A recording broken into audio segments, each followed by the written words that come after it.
Ser autista ou ter autismo? Eis a questão. Algumas pessoas preferem usar autista, outras pessoas preferem usar ter autismo, ter TEA, enfim.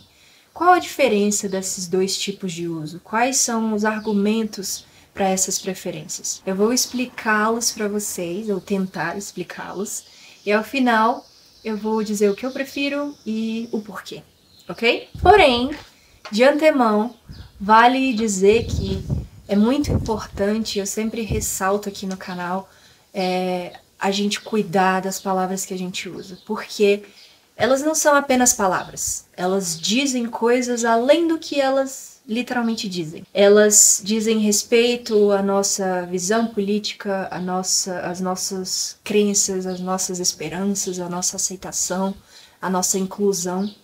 E, mais uma vez, é sobre isso que eu vou falar aqui hoje. Eu já posso adiantar a vocês que quando se usa autista, o termo autista, eu sou autista, a identidade vem primeiro. E quando se diz eu tenho autismo, a pessoa vem primeiro.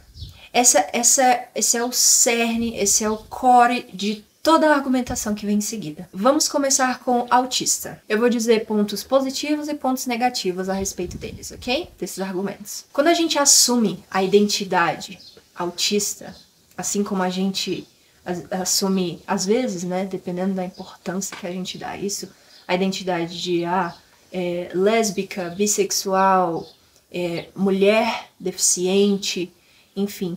Essas coisas, elas compõem o nosso ser de forma bastante relevante e que assume um papel, que tem um papel de protagonismo na nossa vida. E, de certa forma, são motivos de orgulho. Então, quando eu digo eu sou autista, até essa frase a gente diz um pouco mais imponente, né?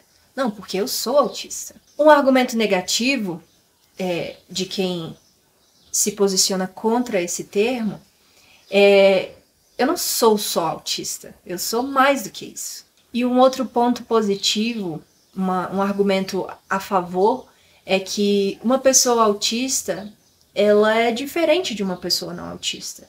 E essas diferenças têm uma relevância tanto política quanto socioeconômica e vai se destrinchando para outros ramos da vida em sociedade.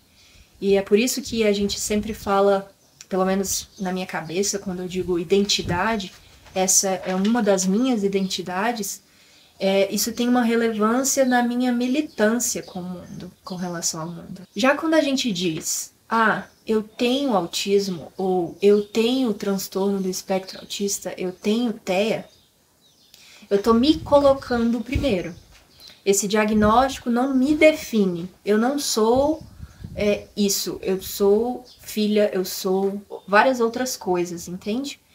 O eu vem primeiro, antes do diagnóstico. Uma das críticas a este termo é que ele se assemelha a doenças como eu tenho câncer, eu tenho fibromialgia, eu tenho, não sei, eu tenho problemas cardíacos, eu tenho diabetes. E quando a gente pensa em doenças, a gente pressupõe que exista uma cura, ou exista uma melhora, ou exista, enfim. E não é o caso do transtorno do espectro autista. A gente nasceu assim, a gente, de novo, consegue desenvolver técnicas e o nosso autoconhecimento de forma a tornar a nossa vida mais vivível, mais independente, porém a gente não se cura do transtorno.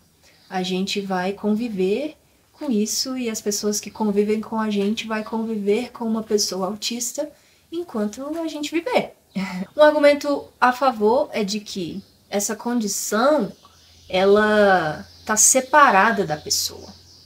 É como um pai, uma mãe, enfim, familiares que utilizam isso, de certa forma eles estão dizendo eu te amo por você ser quem você é. Não necessariamente por você ser autista, mas por você ser exatamente da forma que você é, com tudo que te compõe. A pessoa vem primeiro. E um outro argumento contra é de que quando você diz, fulano tem autista, ó. Quando você diz que fulano tem autismo ou tem o transtorno, pressupõe-se de que seria melhor se a pessoa não tivesse ou não fosse, entende? Agora, o que eu, Laís, prefiro? Eu consigo visualizar a importância, os argumentos de ambas as militâncias. Eu consigo visualizar na prática a aplicação delas. Eu consigo perceber que as pessoas que não estão envolvidas com, ou que não têm uma pessoa na família, enfim, que não estão envolvidas diretamente com o transtorno, elas tendem a usar o ter autismo, ter TEA. As pessoas que são autistas, elas tendem a se dizer autistas. E essa é a minha tendência. Eu consigo ver a distância, as nuances, de certa forma, até onde... Enfim, não sei se eu conseguiria explicar. Eu consigo ver as nuances, mas eu tenho tendido, quanto mais eu estudo, mais eu entendo, mais eu me percebo autista na sociedade, eu tendo a me identificar como pessoa, como mulher deficiente, mulher autista. Eu assumo essa identidade porque ela tem uma relevância para mim, principalmente como uma pessoa que está passando informação por aqui. A gente reforçar essas identidades, elas exercem uma certa pressão positiva, uma atenção diferente. E a gente vai se aproximando disso, sabe? Então, eu percebo que assim que eu recebi o diagnóstico, eu queria me distanciar um pouco do autismo. E ao longo do tempo eu venho abraçando isso e venho aceitando e venho me envolvendo com isso e me identificando como autista. É muito importante para mim observar isso, porque eu consigo perceber a minha evolução, na minha autoaceitação, na minha, na minha autoconfiança.